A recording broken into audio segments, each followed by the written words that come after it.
রুটি বা পরোটার সাথে খাওয়ার জন্য চিকেনের আরও একটা রেসিপি নিয়ে এসেছি, আর সেটা হচ্ছে মেথি চিকেন। তো 1 কিলো চিকেনকে আমি ধুয়ে পরিষ্কার করে রেখেছি, এবারে ম্যারিনেট করব।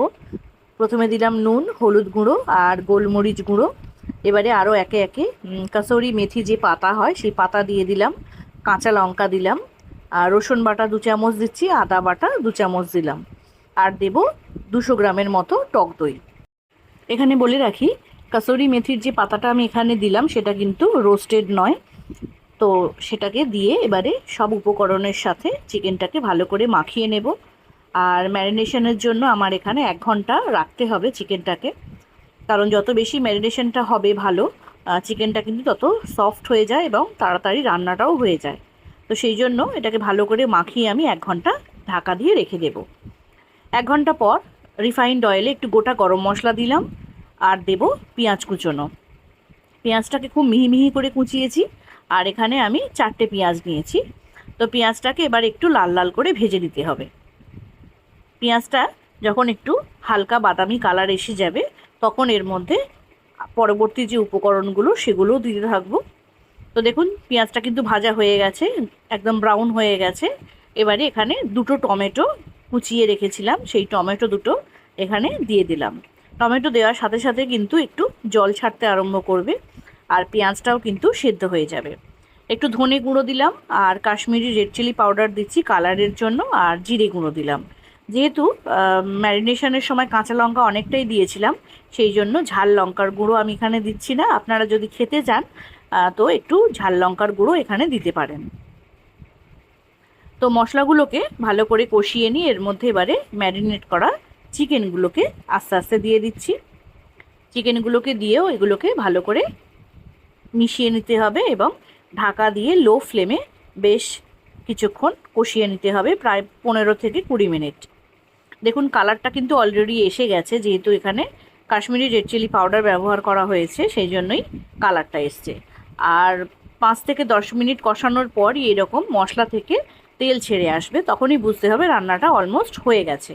ঢাকা দিয়ে দিয়ে এবারে রান্নাটা করব। দেখুন তেল কিন্তু একদম ওপরে ভেসে উঠেছে। আমি প্রথমেই দেখিয়েছিলাম রান্নার জন্য কিন্তু আমি খুব বেশি তেল এখানে দিইনি। তো এবারে তেল যখন এরকম ছেড়ে আসবে মশলা থেকে, চিকেনটাও প্রায় সেদ্ধ হয়ে এসেছে, দেখে নিশ্চয়ই বুঝতে পারছেন। তো রান্নাটা মোটামুটি হয়েই এসেছে।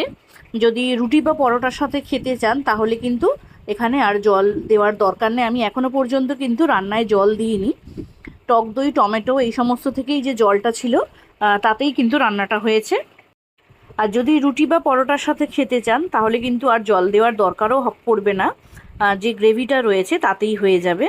আর যদি মনে করেন রাইসের সাথে খাবেন তাহলে কিন্তু এখানে 1 কাপ বা 2 কাপের মতো গরম জল দিতে পারেন, তাহলে গ্রেভিটা আর একটু পাতলা হয়ে যাবে, রাইসের সাথে খেতে কিন্তু সুবিধা হবে। তো চয়েসটা সেখানে আপনার, আপনি রুটি পরোটার সাথে খাবেন কি রাইসের সাথে খাবেন। তো দেখুন রান্নাটা আমার এখানে একদমই কমপ্লিট হয়ে গেছে, আর বিশেষ কিছু বাকি নেই। কাজু বাটা আমি 10-12টা কাজু বেটে রেখেছিলাম, একটু জল দিয়ে সেটাকে গুলিয়ে নিয়ে এর মধ্যে দিয়ে দিলাম। তবে কাজু বাটা দেওয়ার পর এটা কিন্তু কন্টিনিউ এরম নাড়াচাড়া করতে হবে, নাহলে তলায় বসে যাবে। নামাবার আগে কাসুরি মেথি পাতা আমি ড্রাই রোস্ট করে রেখেছি, তো সেটাকে একটুখানি হাতে ঘষে নিয়ে সেটা উপর থেকে ছড়িয়ে দিলাম। দিয়ে চিকেনের সাথে এটা ভালো করে মিশিয়ে নিয়ে ঢাকা দিয়ে 5 মিনিট রেখে দেব স্ট্যান্ডিং টাইমে। তো রান্নাটা তো এখানেই শেষ করলাম। আপনাদের কেমন লেগেছে অবশ্যই জানাবেন, আর চ্যানেলের পাশে থাকবেন। যদি ফেসবুক থেকে দেখে থাকেন তো পেজটাকে ফলো করে নেবেন, আর যদি ইউটিউব থেকে দেখে থাকেন তো চ্যানেলটিকে সাবস্ক্রাইব করে পাশে থাকা বেল আইকনটিকে প্রেস করে দেবেন, যাতে সমস্ত নোটিফিকেশান আপনার কাছে খুব তাড়াতাড়ি পৌঁছে যায়। আমি যখনই চ্যানেলে কোনো ভিডিও আপলোড করব তো আপনার কাছে নোটিফিকেশান চলে যাবে। আজ তাহলে এখানেই শেষ করলাম, আবারও ফিরে আসবো নতুন কোনো রেসিপি নিয়ে।